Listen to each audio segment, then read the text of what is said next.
obviously that's a big blow. Yeah, no, disappointing. Hate it for Momo. Kid's worked his butt off since I got here, since the day I got here.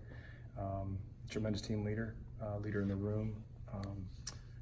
Really unfortunate and really strongly encouraged with his optimism and his positivity in a really rough time for him. It's been great to see the other linebackers rally around him and the whole team rally around him right now, and excited to see him progress and work through his recovery.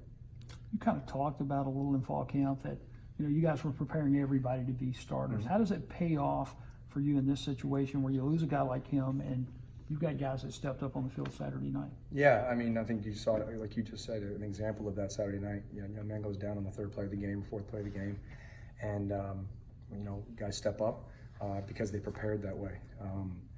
I think that's your job as a coach, is to make sure that whenever something like that happens, the next guy is very fully capable, and there is no drop off in production, in adjustments, in technique.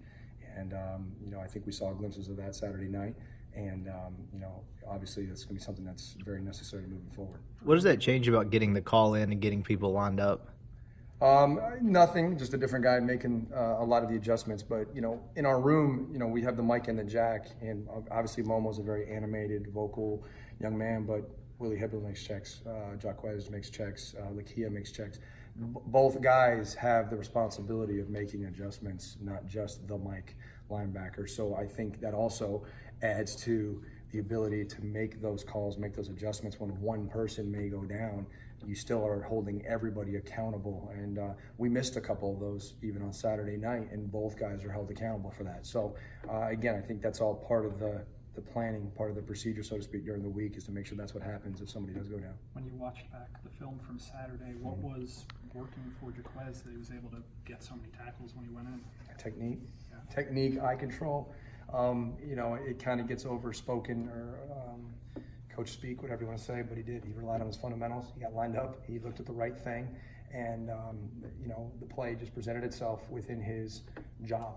And again, give Jaquez a lot of credit. He made some plays in space that are not easy plays on good players. So was very happy with how he came in and produced. But as far as anything extraordinary, he did his job, and that's what I was the most excited about. Can you point to that? Was something that really wasn't done well sometimes last year. Where are you guys in terms of, as you say, being lined up, playing assignment sound? Is that something that happens most of the time now, or what's that element like? Yeah, I mean, I think, to say most of the time, it was probably an accurate statement, but we got to have all the time, and that's obviously what we're shooting for.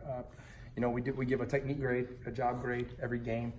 Those still aren't where they're supposed to be. They're not where they're even close to where they're being consistent on a championship level defense or a championship level linebacker production. So, and that's our standard, and that's what we're shooting for. And I think that's what Coach McIntyre and Coach Luke would tell you the same thing. So, and I think our players would tell you the same exact thing. So we have work to do. By no means are we a finished product, and we are very much so stressing that, and the guys are stressing that, which is obviously the most important thing.